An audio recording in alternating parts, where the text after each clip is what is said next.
प्रयागराज के महाकुंभ में एक दिव्य संत को प्रशासन के द्वारा स्नान करने से रोकना कितना भारी पड़ गया, ये प्रशासन के रोंगटे खड़े हो गए।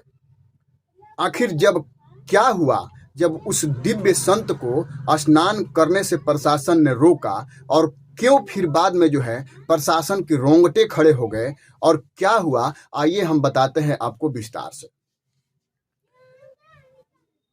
मैं अशोक यादव और आप देख रहे हैं जे न्यूज भारत। यदि हमारे चैनल पे पहली बार आए हैं तो चैनल को सब्सक्राइब जरूर कर लें। आइए हम बात करते हैं जो अभी फिलहाल में 2025 अभी चल रहा है, और अभी वर्तमान में प्रयागराज में जो है महाकुंभ लगा हुआ है।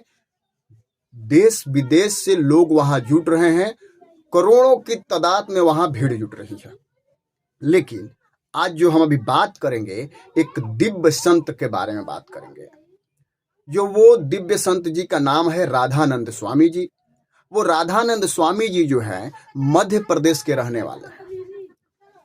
रहने वाले नहीं कह सकते, मध्य प्रदेश में उनका मठ है, वहीं वो रहते थे। लेकिन जब उनको ये पता चला कि प्रयागराज में जो है महाकुंभ लगने वाला है, तो वो सोचे कि महाकुंभ में जो है हम 2 से 3 महीना वहीं बिताएंगे, यानी महाकुंभ लगने से हम 1 माह पहले ही वहां पहुंच जाएंगे, और पहले वहां पहुंच करके और जब तक कुंभ रहेगा तब तक हम वहां रहेंगे।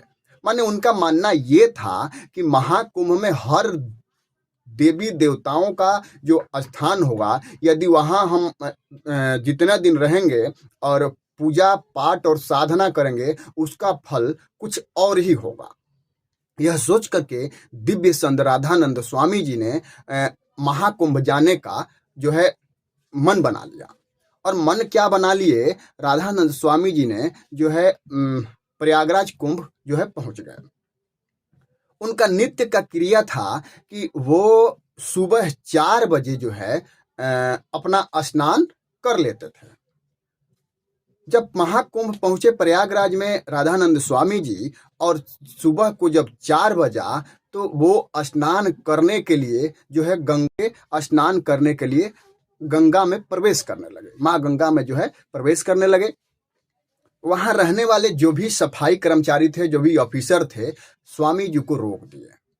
स्वामी जी से बोले कि ये 4 बज रहा है, इतने ठंड में आपको नहाने का सूझ रहा है? यहाँ कौन है नहाने वाला?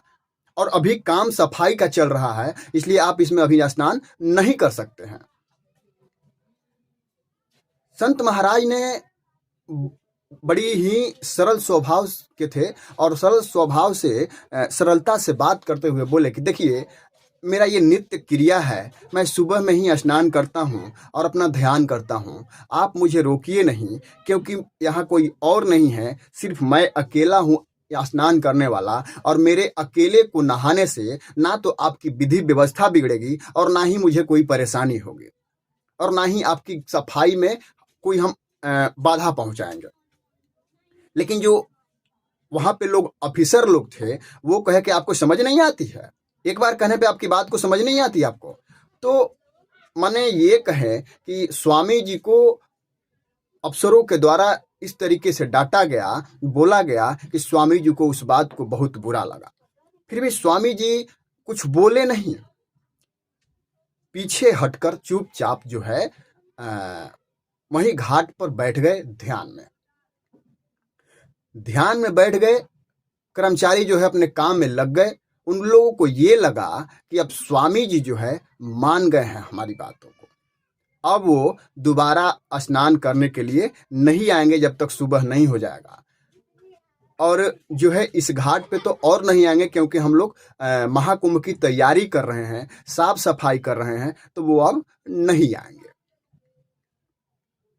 समय थोड़ा देर बीता, फिर जितने कर्मचारी थे वो अपनी मशीन जो है एक लगा रखे थे वहां पे, और मशीनों के द्वारा जो है सफाई करना शुरू करना था।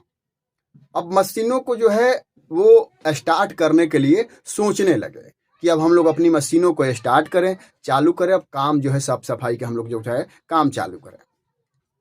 लेकिन हुआ यूं कि कोई भी मशीनें जो है स्टार्ट होने का नाम ही नहीं ले रही थी। मैंने मशीन चालू ही नहीं हो पा रही थी कि वो लोग जो है अपना काम चालू करें। दिव्य संत महाराज जी जो थे वहीं अपना ध्यान में बैठे हुए थे और एक कर्मचारी जो है काफी परेशान हो गए। और एक नहीं, जितनी मशीनें थी कोई भी स्टार्ट नहीं हो रही थी। यानी जितने कर्मचारी थे, मशीन चलाने वाले, मशीन को चालू करने वाले या वहां काम करने वाले, सभी परेशान हो गए। उन लोगों को समझ ही नहीं आ रहा था कि आखिर हुआ क्या, आखिर क्यों मशीनें स्टार्ट नहीं हो रही है। फिर उन लोगों ने देखा कि कुछ कचड़े जो है मशीनों में जमा हुआ है।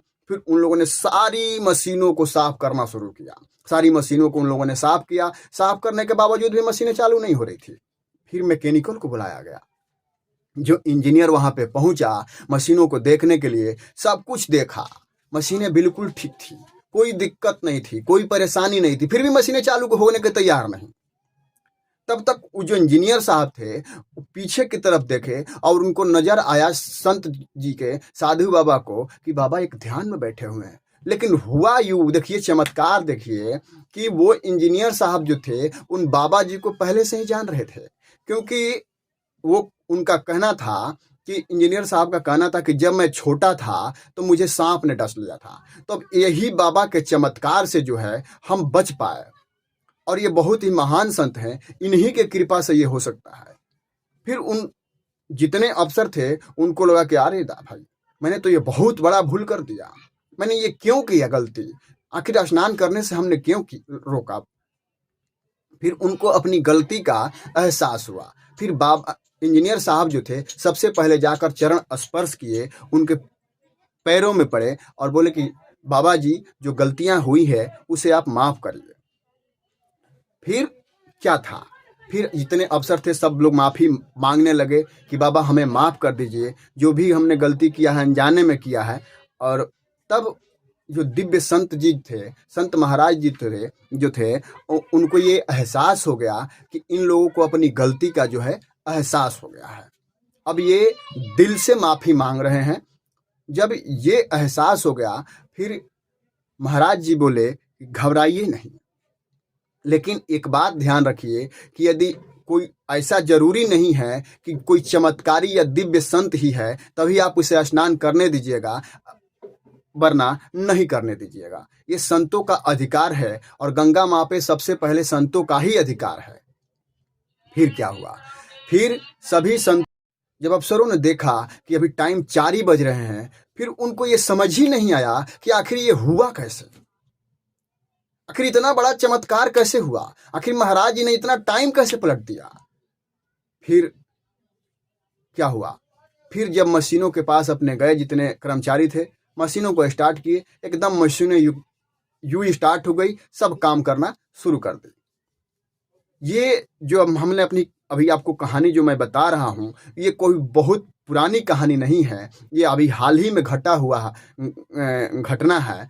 और ये अभी प्रयागराज में महाकुंभ मेला जो है, महाकुंभ स्नान जो है चल रहा है, जहाँ लोग अभी देश विदेश दुनिया से पहुँच रहे हैं। संत के साथ साथ दुनिया से बहुत लोग आ रहे हैं महाकुंभ स्नान करने, महाकुंभ का दर्शन करने के लिए।